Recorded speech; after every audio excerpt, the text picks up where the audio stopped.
Argi nuena ezan, nien naizela akademikoa, naiz aditua ere, eta ez daukatola diskurtso eratuta finko bat guztionen inguruan, ez? Eta gaina nahiko kontrakoa ba naiz ere. Igual urte gehiago pasa ditut artelekun eta horrelako tokietan, pixka bat horren kontra ere jotzeko gogoa sentitzen dudala askotan. Eta orduan komentatu nien, guk egingo duguna da aritu, lan egingo dugula.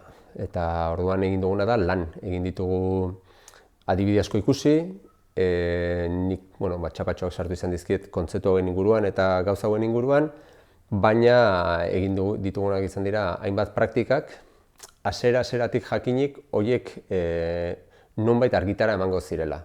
Iruditzen zaidalako, lehen aipatu bezala akademiaren eta arte zentruen mundu honetan, hausnarketari bide asko ematen zaiola, dena dela inmaterialitatea edo ez materia, eta nik materia nahi nuen eta materiara itzuli akats guztiekin eta hankasartze guztiekin, ez? Hori ere jorratu dugulako.